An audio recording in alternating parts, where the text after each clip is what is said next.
Hi guys. അപ്പോൾ ഇന്ന് നമ്മൾ ഒരു മീൻ വറുക്കാനാണ് പോണേണ്ടത്. അത് ജർമ്മനിയിൽ ഫിഷ് വറുക്കാന്ന് പറഞ്ഞാൽ അത്യാവശ്യം നല്ലൊരു എക്സ്പെൻസീവ് പരിപാടിയാണ്. അപ്പോൾ ഇത് നമ്മൾ വാങ്ങിച്ച ഫിഷാണ്. നമ്മുടെ കഴിഞ്ഞ വീഡിയോ കണ്ടവർക്ക് മനസ്സിലാവും നമ്മൾ ഫിഷ് വാങ്ങിച്ചതൊക്കെ. സോ ഇതേ നമ്മൾ ഫിഷ് വാങ്ങിച്ച് ക്ലീൻ ചെയ്ത് സെറ്റ് ചെയ്തിട്ടുണ്ട്. ഇനി പിന്നെ നമുക്ക് മാരിനേറ്റ് ചെയ്തെടുക്കാം. അങ്ങനെ ഇതേ മാരിനേറ്റ് ചെയ്ത് എല്ലാം കിഡിലനാക്കിയിട്ട് നമ്മളിത് ഫ്രിഡ്ജിൽ വെക്കാൻ പാട്ടോ ഒരു 10 മിനിറ്റ്.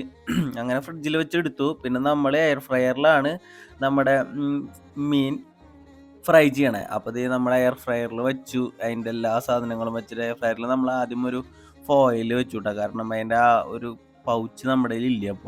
അപ്പോൾ ഫോയിലൊക്കെ വെച്ച് സെറ്റ് ചെയ്തിട്ട് നമ്മൾ അടയ്ക്കുകയാണ്. അടച്ചു കഴിഞ്ഞാൽ എയർ ഫ്രയർ ഓൺ ആക്കാം. അത് എയർ ഫ്രയർ ഓൺ ആക്കിയിട്ട് എത്രയാണ് ടെമ്പറേച്ചർ എന്നൊക്കെ നിങ്ങൾക്കറിയോ? അതായത് 170ൽ 175ൽ നമുക്കൊരു 12 മിനിറ്റ് 13 മിനിറ്റ് ആണ് നമ്മൾ വെക്കാൻ ഉദ്ദേശിക്കണം. അങ്ങനെ രണ്ട് സൈഡും മറിച്ചിടണം കേട്ടോ. അപ്പോൾ ആദ്യത്തെ ഒരു സൈഡാണ് നമ്മൾ ഈ ചെയ്യുന്നത്. ഫസ്റ്റ് സൈഡ് ചെയ്ത് കഴിഞ്ഞിട്ട് അത് കഴിഞ്ഞാൽ പിന്നെ നമുക്ക് ഒരു 13 മിനിറ്റ് കഴിഞ്ഞ് സെക്കൻഡ് സൈഡ് ചെയ്യണം. അതായത് നേരെ ഇത് മറച്ച് വെച്ചിട്ട് ചെയ്യണം. അപ്പോൾ ഇത് അങ്ങനെ ആദ്യത്തെ 13 മിനിറ്റ് കഴിഞ്ഞ് മറച്ച് വെച്ചപ്പോൾ ഒരു കോലാട്ടം ഇത്.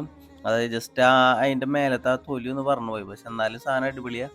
അത് കഴിഞ്ഞ് സെക്കൻഡ് 13 മിനിറ്റ് സ്റ്റാർട്ട് ചെയ്തു. സെക്കൻഡ് 13 മിനിറ്റ് സ്റ്റാർട്ട് ചെയ്ത് കഴിഞ്ഞാൽ പിന്നെ നമുക്ക് കിട്ടുന്ന ഒരു രൂപം എന്ന് പറഞ്ഞാൽ ഈ ഒരു രൂപ. അപ്പോൾ ഇവനെ നമ്മളൊന്ന് എടുത്തിട്ട് പാനിൽ ജസ്റ്റ് ഒന്ന് ചൂടാക്കി എടുത്തിട്ടുണ്ട് രണ്ട് സൈഡും. അത് കഴിഞ്ഞതേ നമ്മൾ ഫുഡ് അടി തുടങ്ങി കേട്ടോ. ഒരു രക്ഷയില്ല. അവിയലും മീൻ വറുത്തതും. So by.